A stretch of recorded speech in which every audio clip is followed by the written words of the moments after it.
नमस्कार, आप capital TV Bihar देख रहे हैं। मैं हूं आपके साथ समीक्षा तिवारी।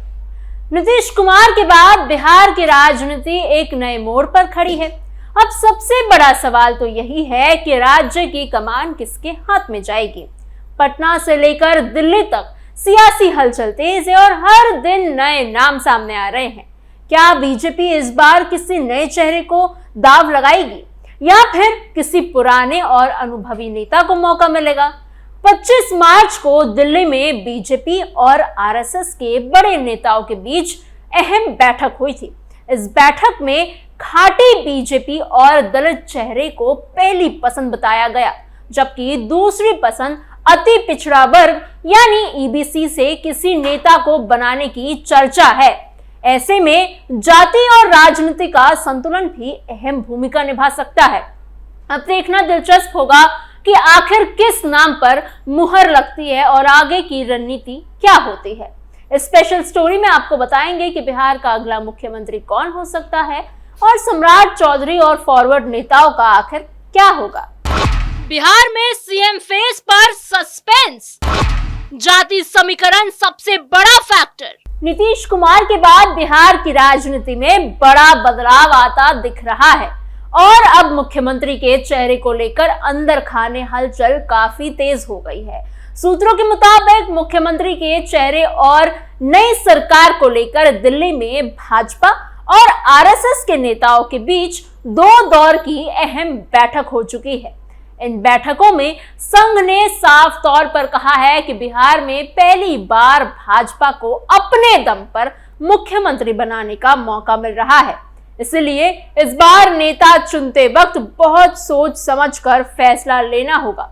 संघ का मानना है कि ऐसे नेता चुना जाए जो पार्टी की विचारधारा से गहराई से जुड़ा हो, ताकि कार्यकर्ताओं के बीच एक अच्छा और सकारात्मक संदेश जाए। साथ ही ये भी कहा गया है कि बिहार में दलितों की आबादी अच्छी खासी है और पिछले करीब 35 वर्षों से राज्य में ओबीसी वर्ग का ही दबदबा रहा है। ऐसे में अब बाकी समाज के लोग भी उम्मीद भरी नजरों से भाजपा की तरफ देख रहे हैं। अगर वही पुरानी परंपरा आगे बढ़ाई गई तो पार्टी का आगे का बड़ा मकसद पूरा नहीं हो पाएगा। इसी चर्चा के दौरान आरएसएस ने भाजपा की टॉप लीडरशिप के सामने अपनी 3 पसंद भी रखी है। पहली पसंद दलित चेहरा, दूसरी अति पिछड़ा वर्ग यानी ईबीसी और तीसरी पसंद महिला मुख्यमंत्री की है। साथ ही संघ ने एक और अहम सुझाव दिया है कि मुख्यमंत्री ऐसा हो जिसकी राजनीति में कम से कम 15 साल का भविष्य बाकी हो, ताकि लंबे समय तक स्थिरता बनी रहे। पिछले करीब 20 दिनों से मुख्यमंत्री पद को लेकर अंदर ही अंदर गहमा गहमी चल रही है और अब धीरे धीरे ये संभावना बढ़ती दिख रही है कि इस बार बिहार को एक दलित मुख्यमंत्री मिल सकता है। बिहार में दलितों की आबादी करीब 19.65% है और फिलहाल भाजपा के किसी भी राज्य में दलित समाज का मुख्यमंत्री नहीं है। यही वजह है कि ये विकल्प पार्टी के लिए काफी अहम माना जा रहा है। विपक्ष खासकर राहुल गांधी और दूसरे नेता लगातार दलित उत्पीड़न का मुद्दा उठाते रहते हैं। ऐसे में भाजपा एक बड़ा राजनीतिक संदेश देने की तैयारी में है। हाल ही के दिनों में भाजपा और संघ ने दलित समाज को अपने साथ जोड़ने के लिए कई कार्यक्रम भी किए। आरएसएस ने अपना झंडा कार्यक्रम की शुरुआत भी महादलित बस्ती से ही की, जिसे एक बड़े संकेत के तौर पर देखा गया। सूत्रों की माने तो बिहार में अगर दलित मुख्यमंत्री बनाया जाता है तो इसका असर सिर्फ बिहार तक ही सीमित नहीं रहेगा, बल्कि इसका मैसेज उत्तर प्रदेश और पश्चिम बंगाल जैसे पड़ोसी राज्यों तक भी जाएगा, क्योंकि वहां पे विधानसभा चुनाव है तो ये जरूरी भी हो जाता है। वहां जहां दलित आबादी काफी ज्यादा है। 2011 की जनगणना के अनुसार उत्तर प्रदेश में करीब 20.5% और पश्चिम बंगाल में 23.5% दलित आबादी है। यही कारण है कि बिहार में मुख्यमंत्री बदलने का फैसला बंगाल चुनाव के बीच भी अहम माना जा रहा है। इसके अलावा भाजपा की नजर पंजाब पर भी है, जहां अगले साल विधानसभा चुनाव होने हैं और वहां करीब 32% दलित आबादी है। पार्टी वहां अपनी जमीन मजबूत करना चाहती है। दलित मुख्यमंत्री के चेहरे के तौर पर 2 नाम सबसे ज्यादा चर्चा में हैं। पहला नाम जनक राम का है, जो गोपालगंज जिले से आते हैं और फिलहाल MLC हैं। जनक राम AMA और LLB की पढ़ाई कर चुके हैं और पहले बहुजन समाज पार्टी में थे। 2014 के लोकसभा चुनाव से पहले वो भाजपा में शामिल हुए और गोपालगंज से सांसद बन गए।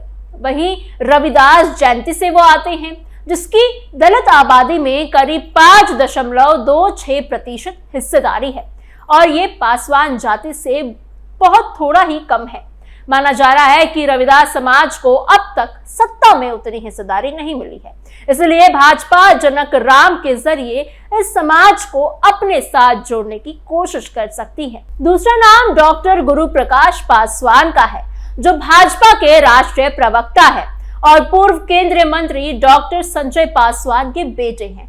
वो एक युवा और प्रभावी वक्ता के रूप में जाने जाते हैं और पार्टी के मजबूत दलित चेहरे में से एक माने जाते हैं। उनका RSS बैकग्राउंड भी है और वो दलित और हिंदुत्व के मुद्दों पर काफी आक्रामक तरीके से विपक्ष को जवाब देते आते हैं।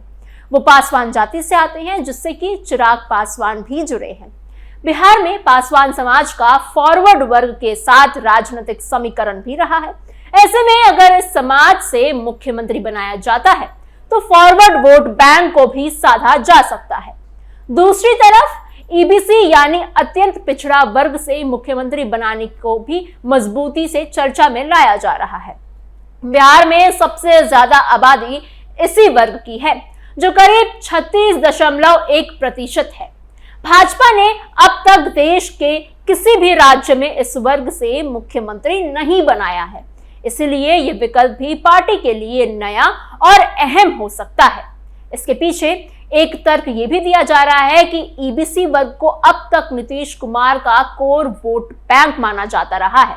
अगर नीतीश कुमार मुख्यमंत्री पद छोड़ते हैं तो इस वर्ग में भी नाराजगी हो सकती है, जिसे मुख्यमंत्री का पद देकर संतुलित किया जा सकता है। हालांकि इसमें एक बड़ी चुनौती भी है, क्योंकि EBC में 112 जातियां आती हैं और इनमें से सिर्फ 8 जातियों की आबादी ही 1% से ज्यादा है। ऐसे में अगर किसी एक जाति के नेता को मुख्यमंत्री बनाया जाता है तो बाकी जातियों में नाराजगी थोड़ी सी बढ़ सकती है। यही वजह है कि नीतीश कुमार इस वर्ग को अलग अलग तरीकों से साधते आ रहे हैं। EBC से मुख्यमंत्री पद के लिए 3 नाम फिलहाल चर्चा में है। पहला नाम अभय कुमार गिरी का है, जो गोस्वामी समाज से आते हैं और लंबे समय से RSS से जुड़े हुए हैं। उन्होंने शादी नहीं की है और नॉर्थ ईस्ट में पार्टी संगठन में अभी काम कर चुके हैं। वो प्रधानमंत्री नरेंद्र मोदी की तरह RSS के प्रचारक भी रह चुके हैं। दूसरा नाम संजीव चौरसिया का है, जो दीघा से 3 बार के विधायक चुने जा चुके हैं और चौरसिया समाज से आते हैं। उनके पिता गंगा प्रसाद चौरसिया भाजपा के बड़े नेता रहे हैं और राज्यपाल भी रह चुके हैं। पूरा परिवार RSS से जुड़ा हुआ है। तीसरा नाम डॉक्टर प्रमोद कुमार का है, जो RSS बैकग्राउंड से ही आते हैं और उन्होंने 1986 में ABVP से राजनीति शुरू की थी। 2021 में उन्हें MLC बनाया गया और 2025 में मंत्री। वो चंद्रवंशी समाज से आते हैं। क्या बिहार को मिलेगी पहली महिला CM? 35 साल पुरानी राजनीति बदलेगी? तीसरी संभावना महिला मुख्यमंत्री की भी है। सूत्रों के मुताबिक RSS ने महिला मुख्यमंत्री बनाने का सुझाव भी दिया है। इसके पीछे तर्क ये है कि बिहार में महिला वोटर बड़ी संख्या में हैं और उनका झुकाव अब तक नीतीश कुमार की तरफ ही रहा है। NDA का बड़ा वोट बैंक भी महिलाएं ही मानी जाती हैं। भाजपा देश भर में महिलाओं को 33% आरक्षण देने की तैयारी भी कर रही है। ऐसे में बिहार में महिला मुख्यमंत्री बनाकर एक बड़ा संदेश दिया जा सकता है। दिल्ली में फिलहाल महिला मुख्यमंत्री हैं, लेकिन बिहार जैसा बड़ा राज्य अलग महत्व रखता है। इन सबके बीच अब OBC और जनरल कास्ट के नेता मुख्यमंत्री की दौड़ में थोड़ा पीछे होते हुए दिख रहे हैं। बिहार में पिछले 35 सालों से OBC का ही राज रहा है, जिसमें लालू यादव और नीतीश कुमार जैसे नेताओं ने यादव और कुर्मी कुशवाहा समीकरण के जरिए सत्ता संभाली है। भाजपा के कई राज्यों में ओबीसी मुख्यमंत्री और राज्यपाल हैं। यहाँ तक कि केंद्र सरकार में भी बड़ी संख्या में ओबीसी मंत्री हैं। इसके बावजूद बिहार में भी इस बार पार्टी कुछ नया प्रयोग करना चाहती है। ओबीसी से मुख्यमंत्री पद के लिए सम्राट चौधरी और नित्यानंद राय का नाम सामने आ रहा है। सम्राट चौधरी कुशवाहा समाज से आते हैं और फिलहाल डेप्यूटी सीएम और गृह मंत्री हैं।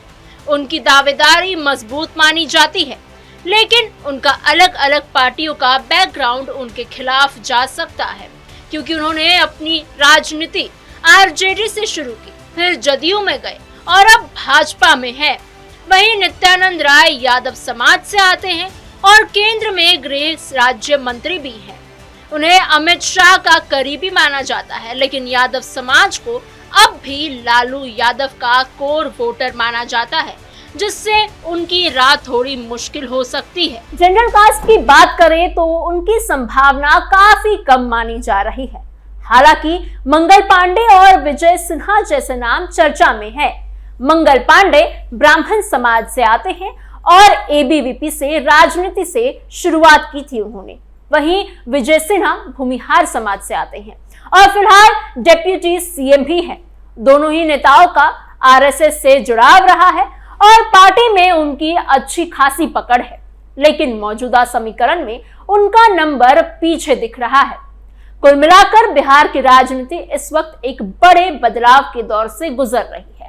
भाजपा और आरएसएस इस बार कोई ऐसा फैसला लेना नहीं चाहते हैं जो सिर्फ राज्य ही नहीं बल्कि देश की राजनीति पर भी गलत असर डाले या फिर उनको नुकसान उठाना पड़े। अब सबकी नजर इस बात पर टिकी हुई है कि आखिर किस नाम पर मुहर लगती है और कौन बिहार की सत्ता की कमान संभालता है। आने वाले दिनों में ये तस्वीर और साफ हो जाएगी, लेकिन इतना तय है कि इस बार का फैसला बहुत सोच समझकर और दूरगामी रणनीति के तहत ही लिया जाएगा। आपको हमारी खबर कैसी लगी और आप क्या सोचते हैं कि बिहार में अगला सीएम आखिर कौन हो सकता है? हमें अपने सोच विचार कमेंट बॉक्स में जरूर बताइएगा। ऐसी और खबरों के लिए बने रहिए कैपिटल टीवी बिहार के साथ।